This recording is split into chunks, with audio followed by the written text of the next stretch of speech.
마태복음 5장 38절 말씀. 또 눈은 눈으로 이는 이로 갚으라 하였다는 것을 너희가 들었으나 나는 너희에게 이르노니 악한 자를 대적지 말라. 누구든지 내 오른편 뺨을 치거든 왼편도 돌려대며 또 너를 송사하여 속옷을 가지고자 하는 자에게 그도까지도 가지게 하며 또 누구든지 너로 억지로 오리를 가게 하거든 그 사람과 십리를 동행하고 내게 구하는 자에게 주며 내게 구고자 하는 자에게 거절하지 말라. 또 이웃을 사랑하고 내 원수를 미워하라 하였다는 것을 너희가 들었으나 나는 너희에게 이르노니 너희 원수를 사랑하며 너희를 핍박하는 자를 위하여 기도하라. 이같이 한적 하늘에 계신 너희 아버지의 아들이 되리니 이는 하나님이 그 해를 악인과 선인에게 비치게 하시며 비를 의로운 자와 불의한 자에게 내리우심이니라. 너희가 너희를 사랑하는 자를 사랑하면 무슨 상이 있으리요? 세리도 이같이 아니하느냐? 또 너희가 너희 형제에게만 무난하면 남보다 더하는 것이 무엇이냐? 이방인들도 이같이 아니하느냐? 그러므로 하늘에 계신 너희 아버지의 온전하심과 같이 너희도 온전하라. 네.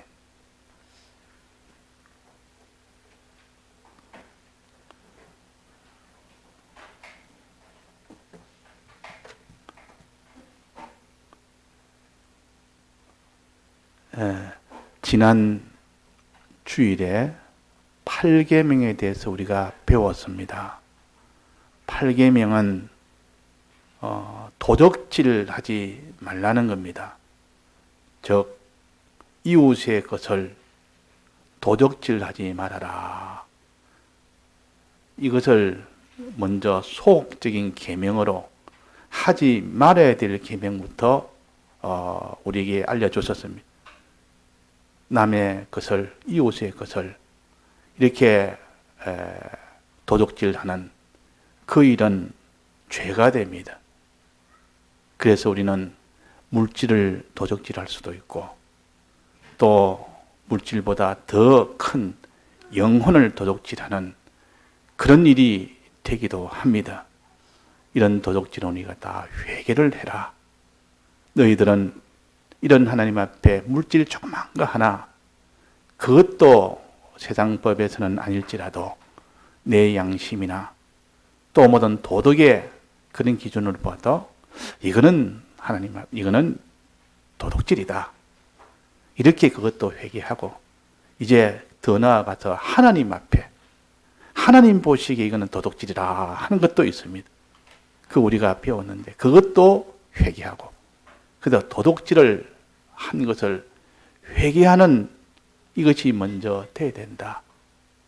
그 다음에 더 나아가서 이제 이웃의 것을 도둑질 안 했다고 하나님이 상 줄 일은 아닙니다. 너는 다른 사람 다 도둑질 했는데 너는 도둑질 안 했네.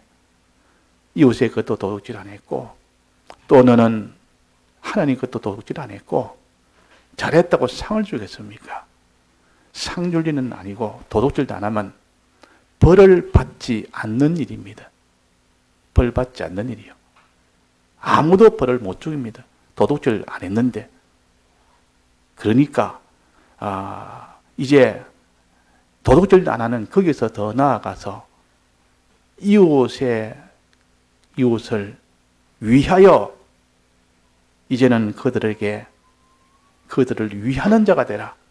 사랑하는 자가 되라. 이웃의 것을 다 자기 것으로 만들어 자기 위하는 자가 되는 것을 회개했으면 이제는 이웃의 것을 위하는 자가 되라. 이웃을 사랑하는 자가 되라. 여기까지 가야 그 사람이 8계명을 지킨 사람이에요. 난 도덕질 안 했으니까 8계명을 지켰다가 아니고 이 도덕질 안에는 이 기초부터 이 소극적인 계명부터 지키고 그 다음에 적극적인 계명인 이제 이웃을 사랑해라. 내 물질을 가지고 주어서 사랑하고 또 그 사람의 영혼을 구원할 수 있도록 사랑해라. 위해라. 그러면 거기는 상이 있습니다. 그걸 사랑했으니 상이 있다 그 말이에요. 잘했다. 칭찬이 있습니다. 칭찬이 있다 그 말이에요. 어느 정도 사랑해라 했습니까? 이웃을 사랑할 때 제 몸처럼 사랑해라 그랬습니다. 제 몸이란 말은 자기의 가진 것 다 해서 사랑해라. 그러니까 마음으로 첫째 사랑하고 긍휼히 여기는 이 사랑을 가지고 그 다음에 자기 가진 것을 다 줘서 사랑하는 자비로운 자비를 가지고 사랑해라. 마음도 이렇게 불쌍히 여기는 긍휼한 마음을 다하고 또 네가 이 모든 자비를 가지고 자비함으로 있는 소유나 자기 있는 전부를 다 다해서 사랑할 때 그것이 이웃을 사랑하는 겁니다. 자, 이웃을 제 몸처럼 사랑하면 상이 있습니까? 없습니까? 상이 있습니다. 이웃의 것을 도둑질 안 하면 상이 있습니까? 없습니까? 그건 상이 있는 것이 아니고 그 사람에게는 심판이 없습니다. 정죄가 없습니다. 사망이 없습니다. 그러니까 우리는 이런 하나님 앞에 도둑질 하는 것부터 먼저 회개해서 이제 그 사람이 이제 기초가 되었으면 이제는 이웃을 제 몸같이 사랑하는 이 사람으로 이제는 나아가서 거기까지 갔을 때 이제 하나님께 기뻐 상을 주실 수 있고 칭찬할 수가 있습니다. 요게 5계명입니다. 요게 8계명입니다. 도둑질 하지 말라는 8계명입니다.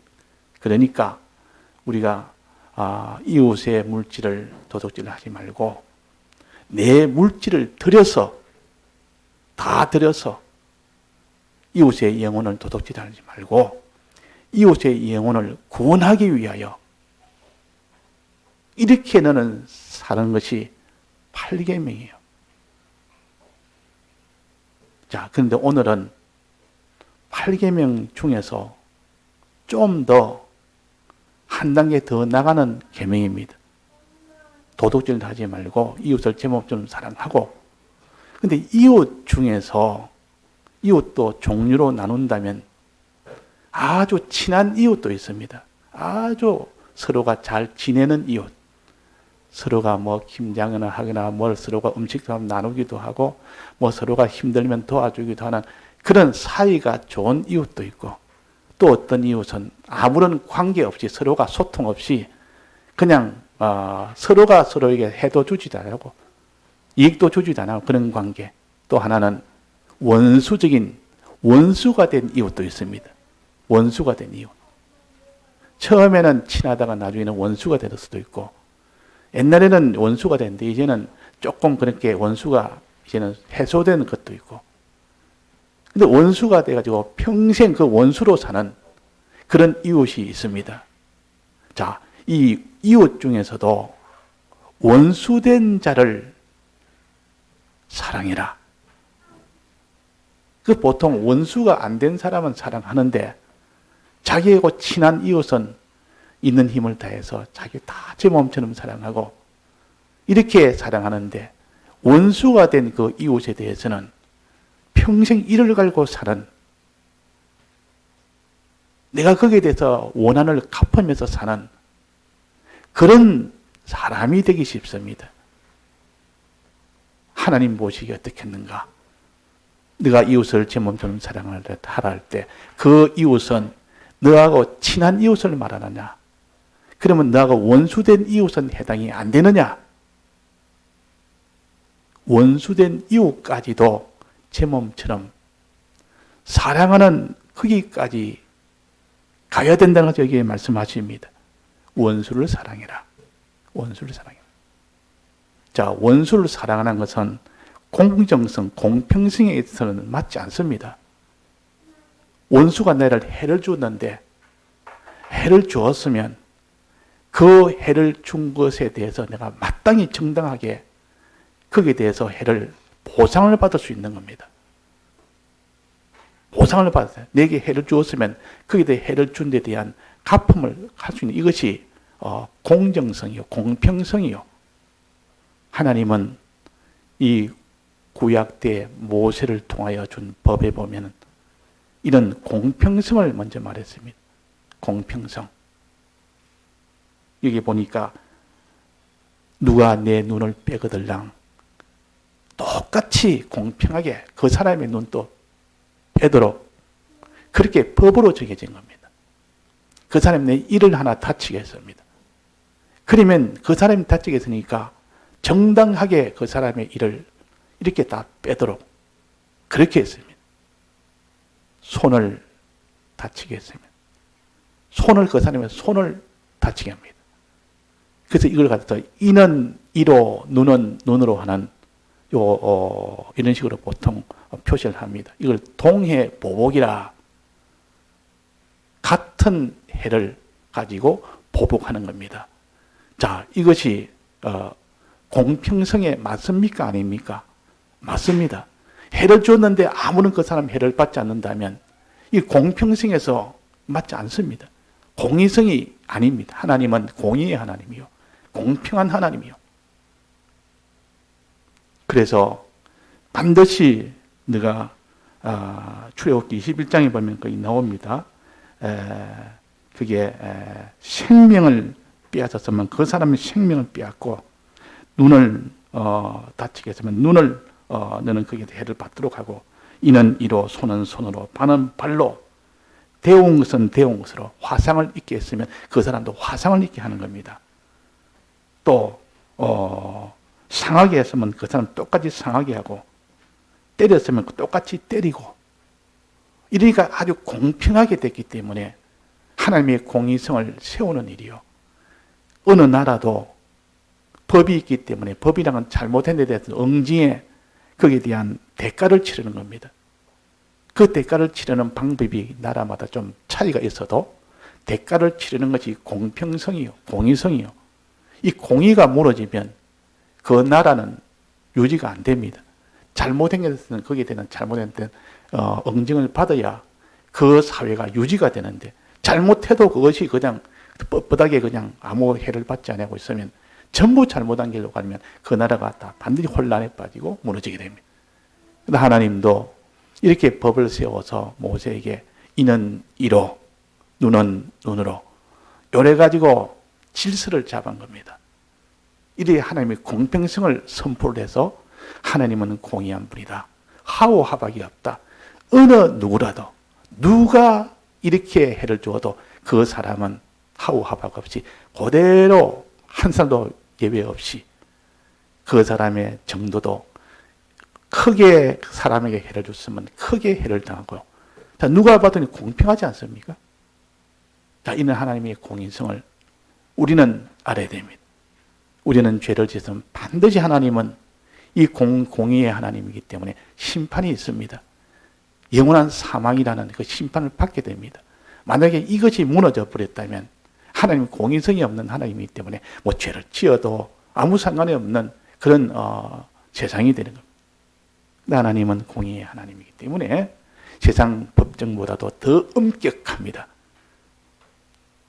더 세밀합니다. 하나 잘못된 고기들은 반드시 하나님 응징을 하게 됩니다. 자, 이걸 우리가 알아야 됩니다. 그래서 눈은 눈으로 이는 이로 갚으라 하였던 것을 너희가 들었으나 이건 우리가 정당한 겁니다. 누가 내게 이렇게 여기에 예를 하나 들었습니다. 뺨을 하나 때렸습니다. 나를 아무 잘못이 없는데 뺨을 때렸으면 그 뺨을 때린 사람에 대해서 나도 뺨을 때릴 수 있는 권리가 생기는 겁니다. 이게 공평성이요, 공의성이요. 그 때리도 아무 말 못하도록 법이 그렇게 되어 있습니다. 이 구약법에는 누가 뺨을 내가 때렸으면 그 사람이 똑같이 뺨을 때리도록 해서 그 공평성을 성취를 해나갑니다. 그러니까 함부로 뺨을 못 때리는 겁니다. 자, 그래서 우리는 하나님의 공의성이 있는 이것을 우리가 알아야 된다. 이 공의성을 모르는 사람은 주님의 이 은혜도 모르고 사랑도 모르고 다 모릅니다. 이 공의성이 먼저 있기 때문에 우리는 다 죄인이 된 겁니다. 죄를 지었고 죄인이 되었고 영원한 사망이라는 것이 이미 정해졌고 이 공의성이 무너진다면 죄를 지어도 사망이 안 받을 수가 있다. 그게 아니라 그 말이에요. 이 하나님의 공의성 때문에 우리는 반드시 죄인은 영원한 사망을 받아야 됩니다. 자, 다른 사람이 내게 공의를 무너뜨리는 그런 핍박을 했습니다.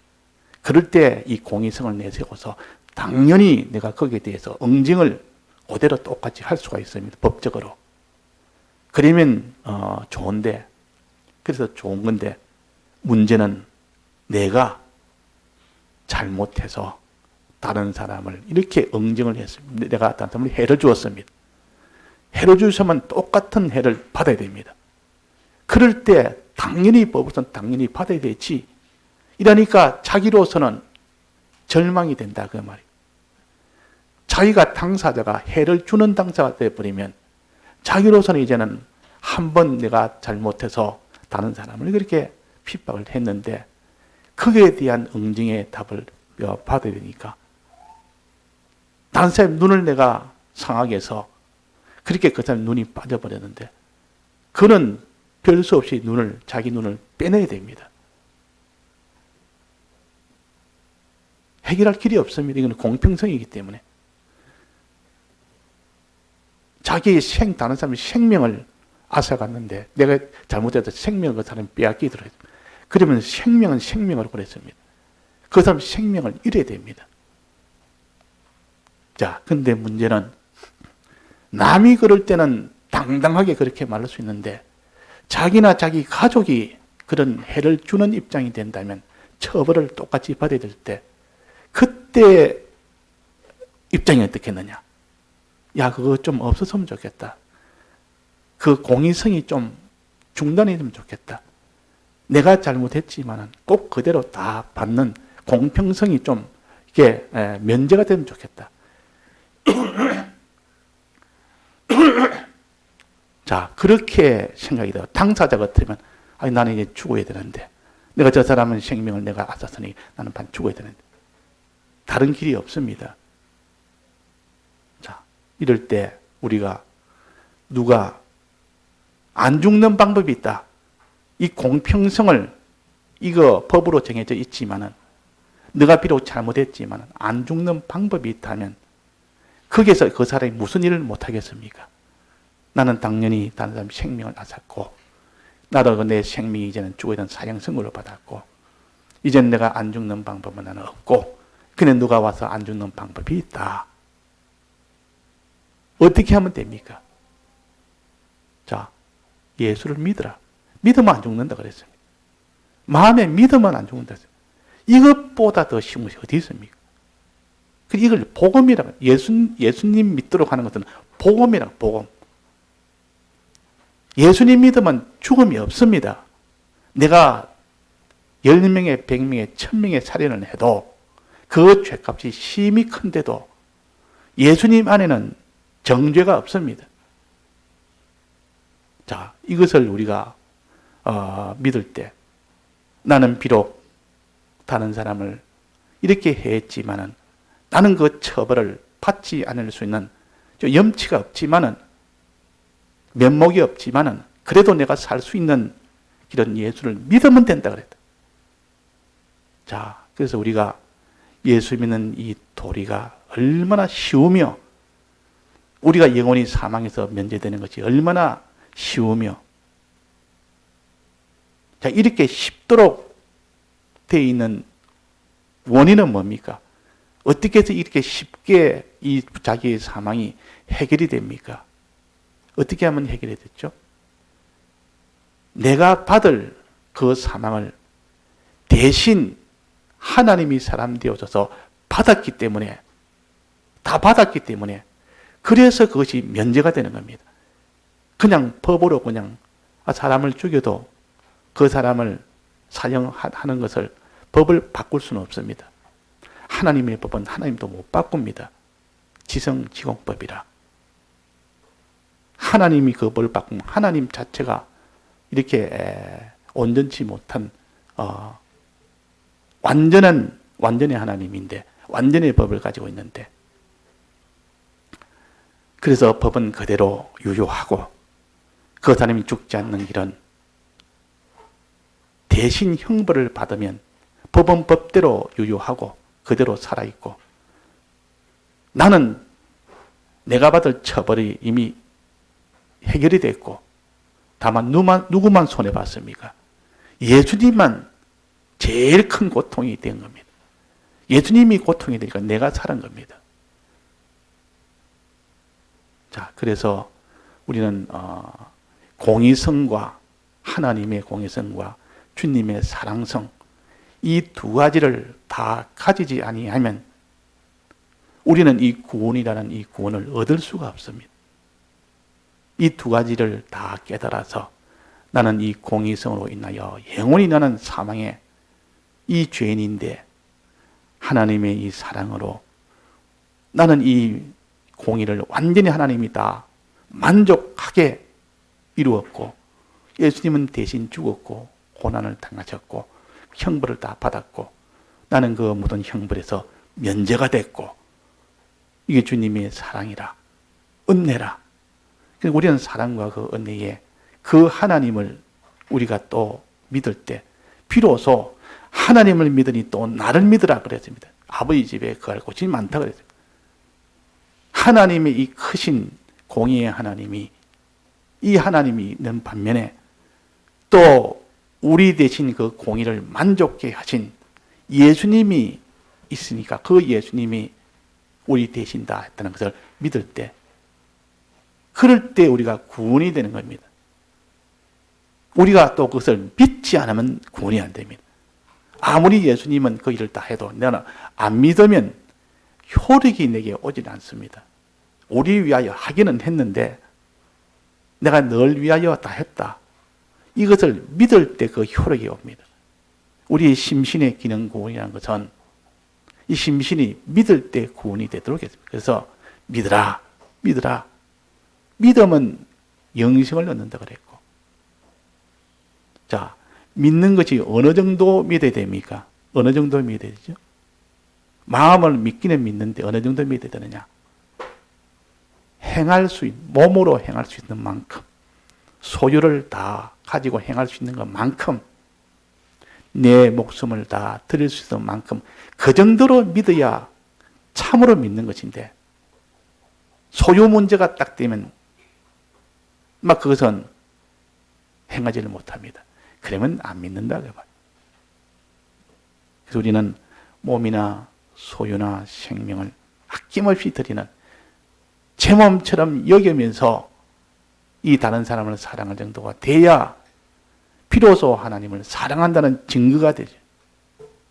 그래서 마음으로는 믿는 그것이 의가 되고, 이 모든 입으로 시인하는, 몸으로 행하는 그것이 또 의가 돼서 두 의가 합쳐서 믿음으로만 아니라 행함으로 어렵다 하심을 받았느니라 그랬단 말이에요. 그러니까 우리는 믿는 요 믿음과 그 믿음이 어느 정도 믿냐, 행하기까지의 그 믿음이 될 때, 그때에 주님의 이 긍휼하심의 은혜를 받게 되는 겁니다.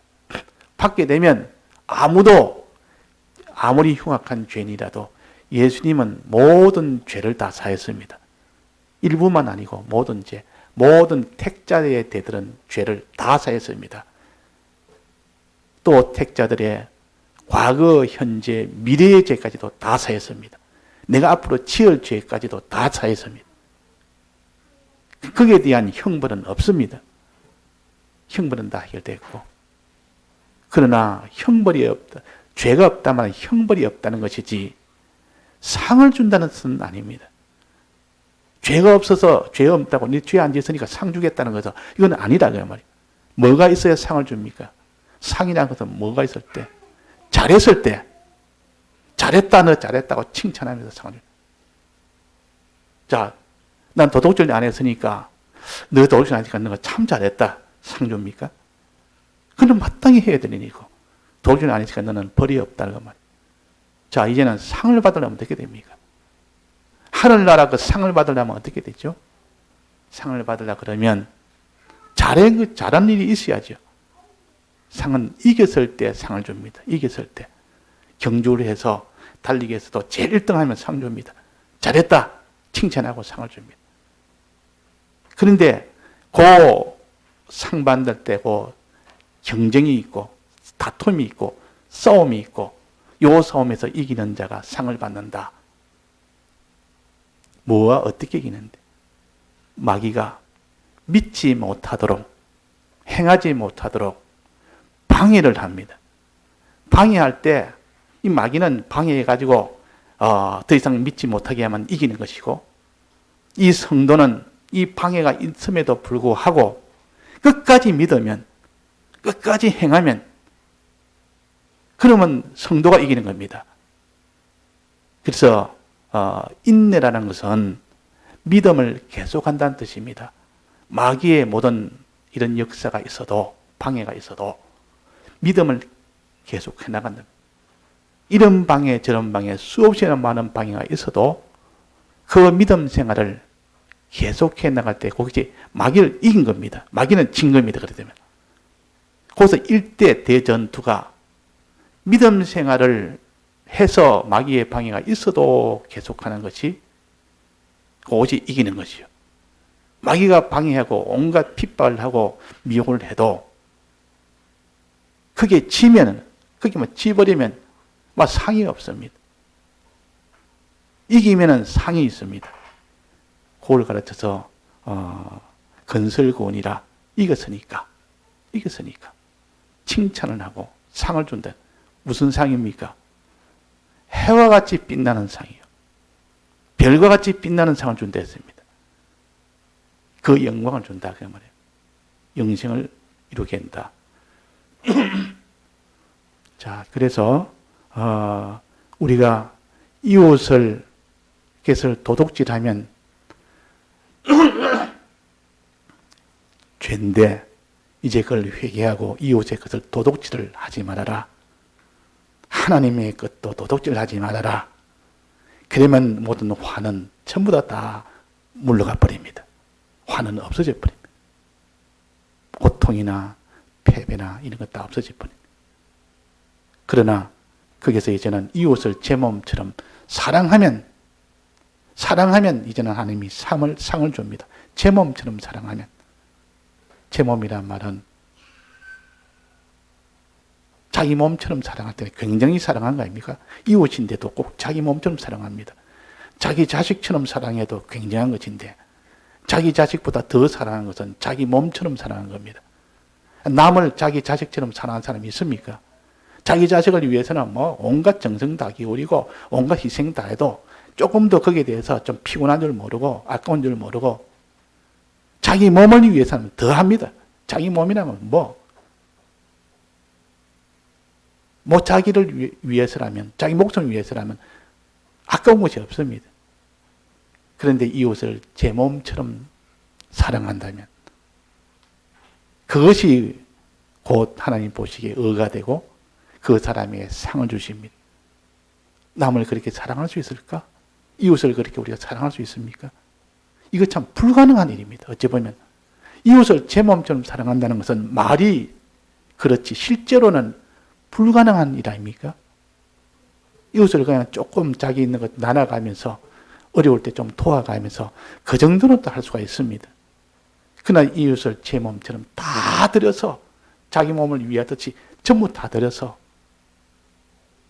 마음으로 불쌍히 여기는 긍휼과 자기 있는 걸 다 들여서 이웃을 사랑하는 요 자비, 요래 가지고 사랑하는 사람이 누가 있습니까? 그래서 주님은 말씀하시기로 사람으로서는 이런 일은 할 수 없다.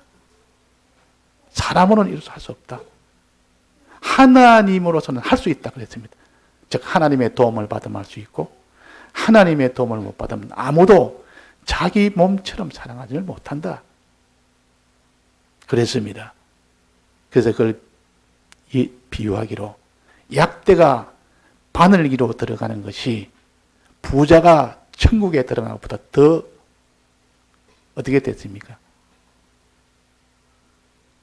쉽다 그랬어요, 오히려. 그러니까 부자가 천국에 들어가는 것은 제일 어렵다 그 말이에요. 어렵다면 불가능하다 그 말이에요. 근데 아예 안 되는 것은 아니고 사람으로서는 할 수 없지만은 하나님으로서는 할 수 있다 이 말은 하나님의 은혜를 받으면 된다. 진리와 성령의 도움을 받으면 그 사람은 이웃을 제 몸처럼 사랑할 수가 있습니다. 그래서 오늘 지난주에 있는 8계명을 우리가 그렇게 배웠습니다. 성령의 감동을 받으라. 생수를 마시라. 생명수를 마시라. 마시면 그것이 입안에 시원한 것이 이제는 배에서 생수에 강이 흘러서 그 사람이 하지 못할 생명의 역사가 온 곳곳에 다 일어난다. 그 생수가 흐르는 곳에는 전부 생명수가 흘러서 이웃을 제 몸처럼 사랑하지 못하고 자기 몸을 다 들여서 이웃을 제 몸처럼 사랑하는 이런 기적의 역사가 일어난다. 사람이 할 수 없는 일이 되어진다. 그래서 성령의 감동받은 자만이 이렇게 이웃을 제 몸처럼 사랑할 수 있습니다. 참으로 긍휼히 여기며 자비를 가지고 다 들여서 할 수가 있습니다. 우리는 불가능한 것이 아니기 때문에 소망을 가져야 됩니다.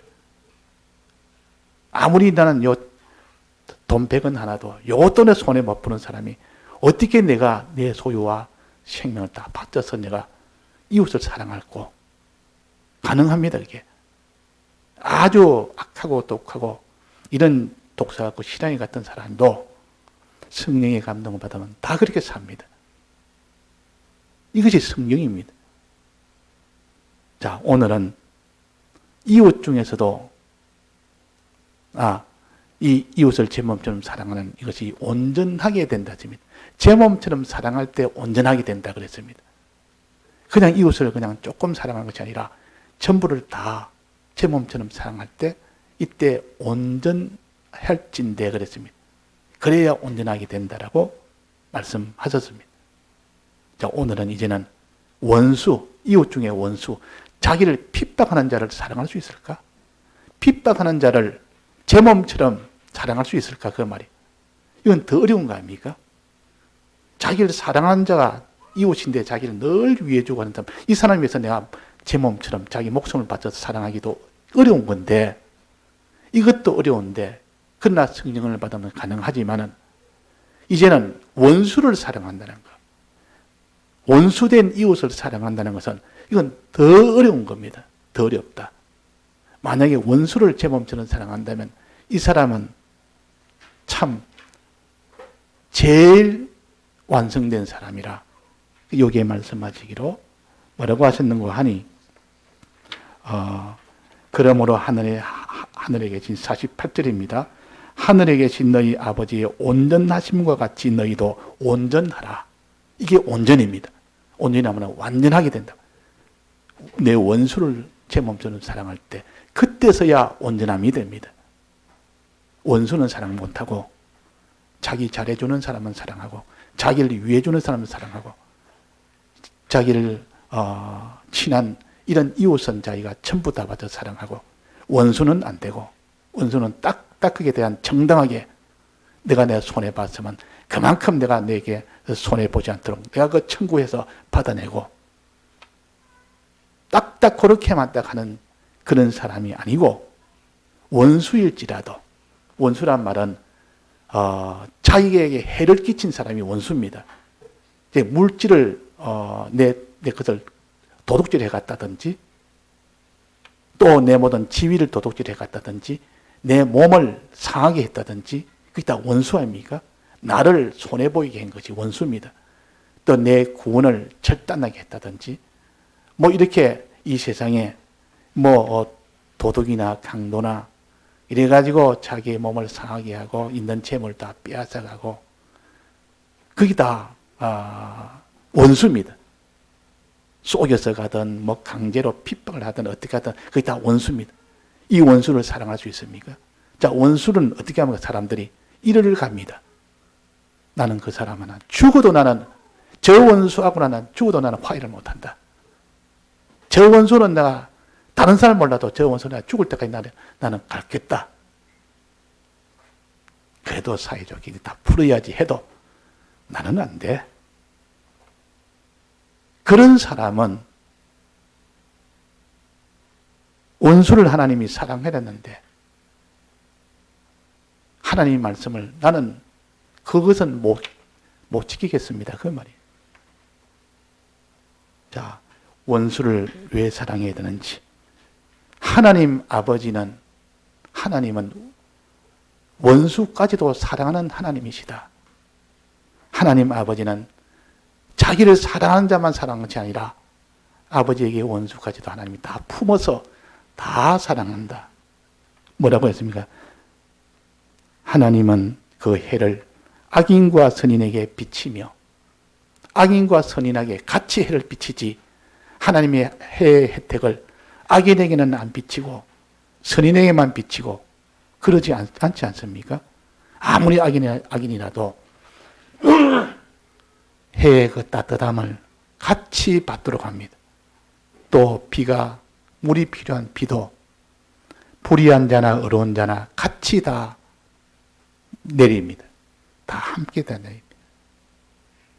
그러니까 하나님은 불의한 자도 사랑하고 악인도 사랑하고 불법한 죄인도 사랑하고 같이 다 사랑하지. 그러나 사람은 꼭 의인이나 선인이나 거룩한 자나 이런 걸 사랑하고 자기한테 이렇게 뭐 잘못한 것은 딱 내쳐버리는 그런 사람은 하나님하고는 벌써 범위가 다르다가 하나님 인기가 완전히 다른 겁니다.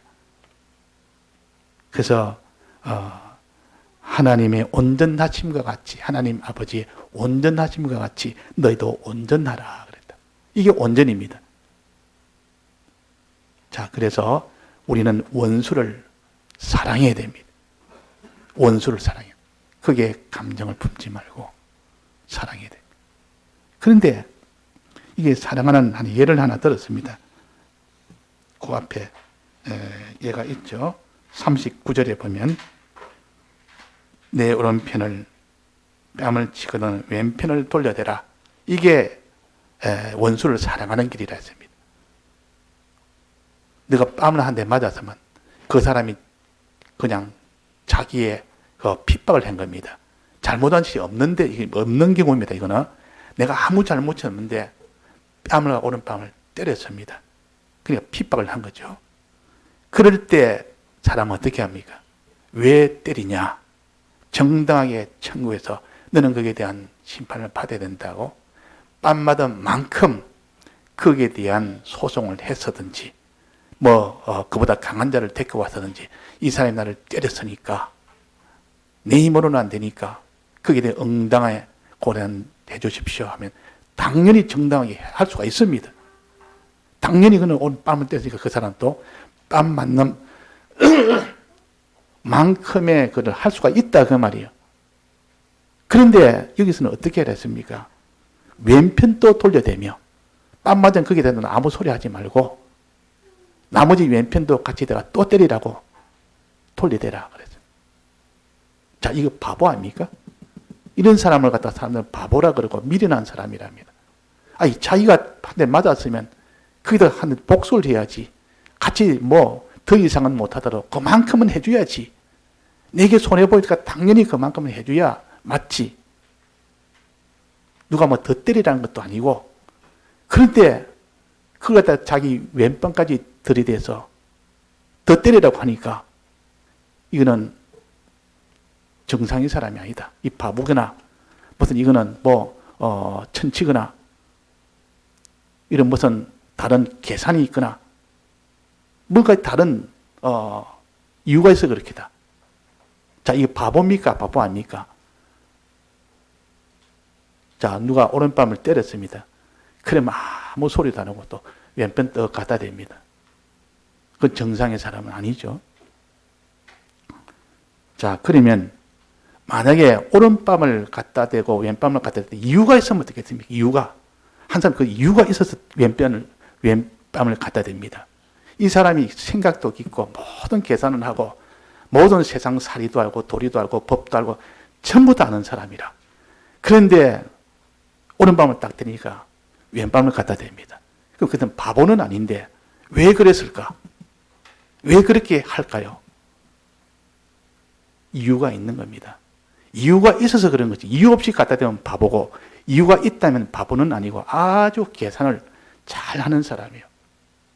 자, 왜 왼편을 갖다 댈까요? 목적이 하나 있습니다.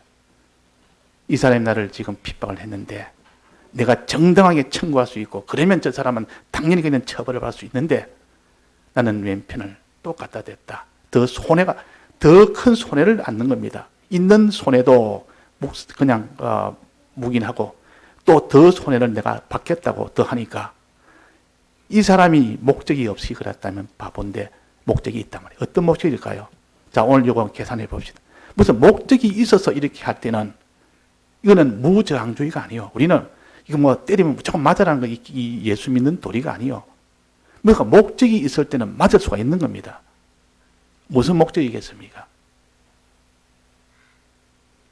정당하게 청구하면 그 사람과 그 사람과의 관계는 정당한 관계로서 끝이 납니다.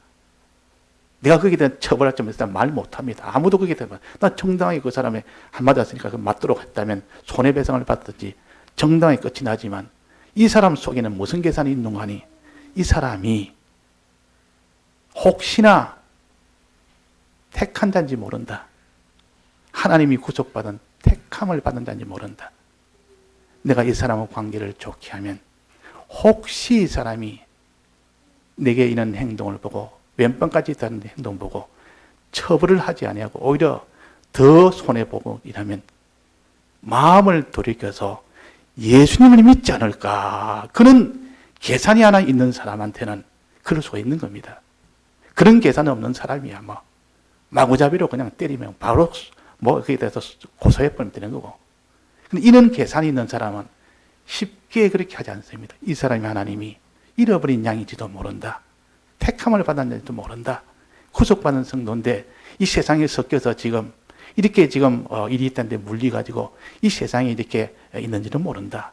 그러니 이 사람을 위해서 내가 그 계산을 두고 내가 왼뺨을 갖다 대면 이 사람이 왜 이래? 내가 때리면 고소를 안 하고 오히려 왼뺨까지 갖다 대니까 좀 특이한 사람이네. 이 웬일일까? 이래가지고 혹 그 사람이 돌이킬까 할까 싶어서 그래서 왼편을 갖다 대면 그것이 믿는 사람이에요. 그걸 말하는 겁니다, 지금. 우리 믿는 사람은 때리면 자꾸 이렇게 맞으면 맞고 대항하지 말아라 하는 그게 아니라 잘못된 건 잘못될 때는 대항할 수도 있는 것이고 다 할 수 있는 겁니다. 그래서 어떤 사람은 그 사람을 구원하기 위해서 자기가 손해는 알면서도 그럽니다. 알면서도. 그 이전에 서보교회에 그 서영준 목사님 그 세 아들이 있습니다. 그 초등학교 때인데 주일학교 때인데 그게 그 서보교회 앞에 거기서 신호등이 있고 쫙 이 큰 신호등이 있고 사람이 건널목인데 그게 둘째 아들이 그 앞에 서가지고 신호등 딱 파란불 바뀌니까 쫓아 건너는 겁니다. 그 애들은 빨리 건너게 하니까 파란불 딱 바뀌자마자 쫓아 건넜다가 근데 거기에 있는 무슨 차가 한 대, 트럭인가 무슨 차가 그 신호등을 받지 않고 바로 지나간 거예요. 그 바퀴 밑에 들어가 버립니다. 사람이 애가 없는 겁니다. 그 둘 안에다가 그 안에 끄잡아내는 거예요. 그 차는 멈추고 끄잡아내니까 이게 툴툴툴 털고 일어나는 겁니다. 받치기는 받치는데 별로 상함이 별로 없다가 그래서 일단은 병원에 데려가서 이 운전사는 새파랗게 질려가지고 아이고 이제는 큰일 났다. 이제는 저래가 만약에 가서 또 무슨 큰 사고가 있어서 죽을 줄도 모르고 또 거기에 대한 뒤치하려면 큰 이런 화가 있었다. 그래 되었을 때 그때 그 부모님이나 거기에 관련 가족이 그 사람을 불러서 당연히 손해배상도 할 수 있고 뭐든 다 할 수 있는데도 불구하고 하나님이 다 이렇게 모든 것이 다 이렇게 합력해서 그러니까 그때 당신도 이제는 예수를 믿어서 그렇게 하시라고 그 말 하니까 믿지를 못하는 겁니다. 이 사람이 그 말을 듣고 그래도 자꾸 그래 말하니까 너무 놀래가지고 자, 그 사람은 이 손해배상하고 얼마든지 할 수 있는데 무슨 계산이 있어서 그렇습니까? 혹시나 이 사람이 이 일로 하나님을 믿도록 하는 택자가 아닐까? 구속받은 성도가 아닐까? 잃어버린 양이 아닐까? 그러면 이런 걸 통해서 돌이킬 수 있는, 혹시 돌이킬 수 있지 않을까 하는 그런 계산을 깔고 손해를 본 겁니다. 자, 이게 믿는 사람이에요. 이런 계산 두고. 이렇게 해서 그 사람이 믿은지 안 믿는지 우리는 모릅니다.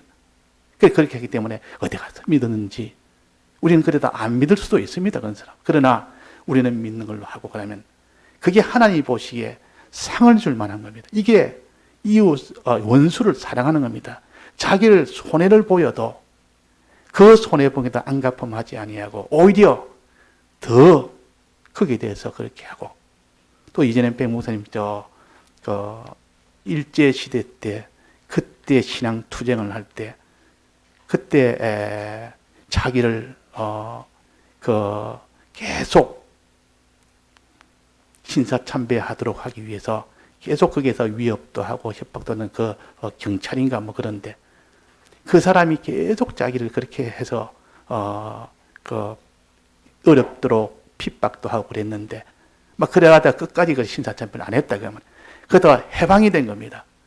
해방이 되니까 그런 사람들은 전부 거기서 다 몽둥이를 맞아가지고 막 도망가고 막 복수해가지고 좀 난리를 지깁니다. 그때는.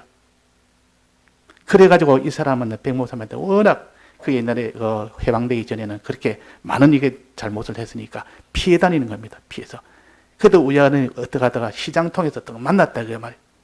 만나니까 막 얼굴이 새파랗게 해가지고 이제는 크게 내가 당하겠다 싶은데 그래서 목사님이 악수를 하면서 그 지나간 일은 다 또 하나님이 또 그렇게 해서 그러니까 이제 그거 다 괜찮다고 막 그는 엎드려 가지고 있는데 괜찮다고 그래가지고 용서를 해주고 괜찮다고 그래가지고 거기서 박하사탕을 이렇게 사가지고 애들 나나 좀 주라고 그러니까 이 사람이 그냥 너무 놀래가지고 자 우리는 복수할 수가 있어도 잘못된 것은 야단도 칠 수 있고 당신이 왜 그때 그랬느냐 하고 거기에 대해서 뭐 고소도 할 수 있고 다 할 수 있지만은 그랬다면 그 사람이 뭐 이게 다 모든 사람들 앞에 다 이렇게 고통을 받을 수 있는 그런 것 다 없이 오히려 사탕을 사서 애들 주라고 그렇게 줄 만큼 되는 것은 뭐 이유가 있지 않습니까? 이게 바보가 아니니까 그 세계를 모르면 저 바보다 저거 자기한테 그렇게 당하고도 또 자기한테 그 사람이 위해서 주니까 바보다 이러지만 그 계산이 우리는 깔려 있단 말이에요. 하나님이 택한 백성인지 모르고 또 하나님이 구속받은 잃어버린 양인지는 모르니까 내가 이거 하나님 옆에 다 해야 된다. 나도 주님의 했다 거저받았지 않느냐. 다 주의 것 아니냐. 그런 계산을 두고 줬다 그러면 막 그것은 하나님 보시기에 상을 줄 만하죠. 이게 원수를 사랑하는 겁니다. 제 몸처럼 원수를. 이렇게 우리가 원수를 사랑이라 여기 보니까 또 속옷을 늘 송사하여 속옷을 가지고 자는 자는 소송을 해서 속옷을 가지기 위한 소송을 한 겁니다. 속옷이라면 아주 자기한테 귀한 이런 물질이란 말입니다. 그럴 때 속옷 안 뺏기려고 얼마든지 정당하게 내 옷을 왜 내가 뺏겨 이건 내 옷이라고 증명하고 소송해서 얼마든지 따면 내가 안 뺏길 수도 있고 그 사람이 잘못된 것을 드러낼 수 있는데도 불구하고 뭐라 했습니까? 그 돈까지도 가지게 했다면 그 돈까지도 그 옷이 더 비싼 옷인데 이것도 가져라.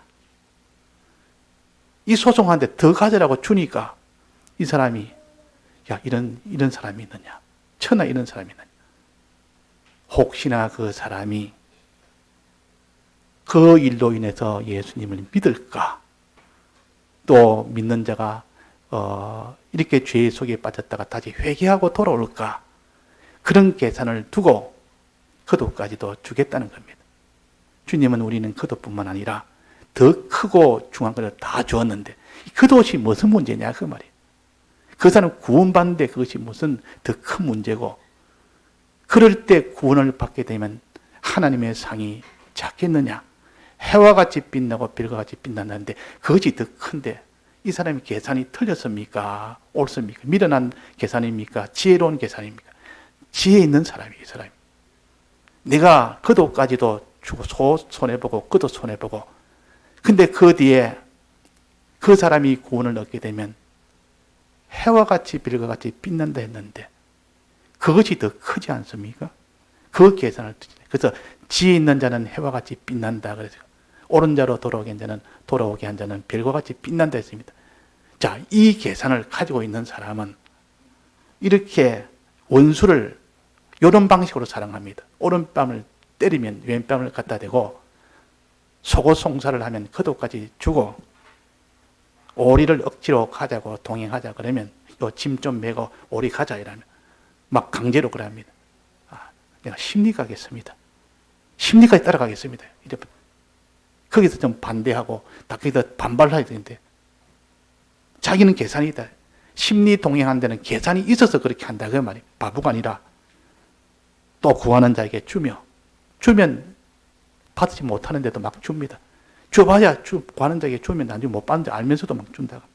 꾸고자 하는 자에게 거절하지 마라. 좀 빌려도 해도 말이 빌려달라는 거지 지금 이거는 그냥 자기 하겠다는 뜻이라. 그래도 주는 겁니다. 저 사람 알고도 저 못 받을 줄 알면서도 왜 주나. 이 마음의 뒤에 돌아서서 마음에 참 어떻게 저런 사람이 있나 참 고맙네, 이런 마음이 들어서 혹시나 돌이킬까 싶어서, 자, 이런 계산을 두고 하는 것이 원수를 사랑하는 방편입니다.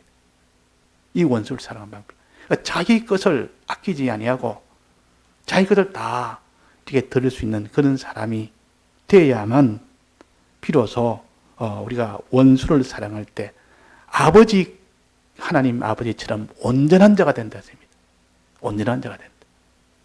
하나님 아버지도 우리를 사랑할 때 꼭 내 잘못된 거, 옳고 그르는 그것만 따진 것이 아니라 아버지는 다 주고 전부 다 주고, 전부 다 주고도 우리 위해서, 우리 구원 위해서 이렇게 위했는데 우리는 이 딱 눈에 보이는 그 계산, 한 대 맞았으면 내가 한 대 때려야 되고, 내가 속옷 달라 하면 속옷은 내가 챙겨야 되고 안 뺏겨야 되고, 또 오리를 동행하자면 내가 왜 당신을 왜 오리를 동행해야 되느냐 따져서 오리 동행하는 그것도 딱 거부해야 되고, 그냥 달라 그러고 꾸고자 해도 안 주면서 줄 수 없는데도 달라 하면 나는 못 줍니다, 난 당신 못 믿습니다 하고 당당하게 할 수 있는데도 불구하고 주는 겁니다.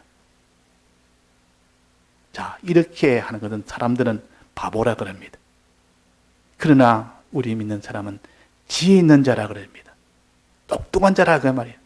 왜? 뒤를 보는 거, 큰 것을 보는 거, 작은 것을 보지 않고 더 큰 것을 봅니다. 나중에 어느 정도 큽니까? 그래서 그 사람이 구원을 얻는다면, 그래서 믿지 않는 사람도 있습니다. 그래도 안 믿는 사람이 있습니다. 그러나 혹 그 중에 하나라도 믿게 되는 사람이 있다면, 회개하는 사람이 있다면, 해와 같이 빛나고 별과 같이 빛난다 했는데 지혜 있는데, 그게 지혜 있는 자라 했습니다. 지혜 있단 말은 요거만 조그마한 일 하나, 요 겉옷 하나, 속옷 하나 빼앗기고 큰 그 영광을 얻으면 그 지혜 아닙니까? 지혜란 말은 지금보다 나중에 더 잘 되도록 하는 게 지혜입니다. 거의 참 지혜, 미련한 자가 아니요. 그 사람들은 옷 뺏긴다고 왼뺨 돌려야 된다고 이거 다 미련한 자라고 하고 어리석은 자라고 하지만, 하나님 보시기에 우리가 이 신앙의 세계에서 보면 참 지혜 있는 자입니다. 참 똑똑한 사람이에요. 이런 똑똑한 사람, 똑똑한 길을, 지혜 있는 길을 우리가 걸으라고, 우리가 원수된 이웃을 너가 제 몸처럼 사랑해라. 원수된 이웃을 사랑할 때 제일 수입이 많습니다. 그럴 때 수입이 더 많다 그 말이에요. 자기를 잘해주는, 위해주는, 사랑하는 그런 이웃보다도, 그런 이웃은 죄인들도 그거 한다 그랬습니다. 세리들도 그런 일은 한대. 자기를 위해 주는 이웃을 사랑하는 것은 세리들도 다 한다. 이웃들도 다 한다 그랬어요. 그는 일반 사람 다 하는데 그게 무슨 잘했다고 상 줄 일이냐. 너를 원수로 삼아서 이렇게 구속받은 성도인데 그것이 지금은 세상에 이렇게 묶여서 마귀에게 속아서 세상 중에 있으면서 너를 핍박할 때 그것을 보고 참 그 사람을 사랑하는, 원수를 사랑하는 그때의 상이 크다. 자, 핍박이 클수록 상은 더 큽니다. 핍박이 적으면 상이 적습니다. 자기하고 자기만 잘해주는 사람이 그 사람을 사랑하는 것은 상이 없습니다. 자기를 위해서 저렇게 전부 자기 위해서 위해주는 사람을 위해서 내가 이런 걸 내가 바쳤습니다. 그 사람을 위해서 해줬습니다. 상이 없고 조금 핍박하는 사람을 사랑하면 상이 조금 있고 많이 핍박하는 자를 사랑하면 많이 사랑이 있고 그렇지 않겠습니까? 주님은 그거를 보십니다. 그래서 핍박이 크면 클수록 상이 크고 핍박이 없으면 상이 없습니다. 지금 핍박 없는 이 세상, 핍박 없는 이 여기서는 아무리 상 줄 것이 없고 상 받을 것이 없습니다. 그래서 신앙의 사람은 이런 핍박을 오면 기뻐하고 감사합니다. 두려워할 것이 아니라 하나님이 핍박 오면 야, 하나님이 나를 사랑해서 이 핍박을 주셨네. 이래가지고 우리가 다 이렇게 원수를 사랑하는 그 사람이 될 때 하나님과 아버지와처럼 온전하게 된다. 온전하게 된다. 이웃을 제 몸처럼 사랑할 때도 온전하게 된다. 제 몸처럼 사랑하는 것이 온전이라 그랬고 원수까지도 제 몸처럼 사랑하면 더 온전이죠. 이게 완전한 온전입니다. 그래서 우리는 온전을 향하여 자꾸 나아가야 되는데 이런 온전을 향하여 나아갈 수 있도록 우리가 오늘 또 이렇게 요 도를 붙들고 우리가 이 실행을 할 수 있도록 깨달아서 나아갈 수 있도록 해야 되겠습니다. 다 같이 통성으로 기도하시겠습니다.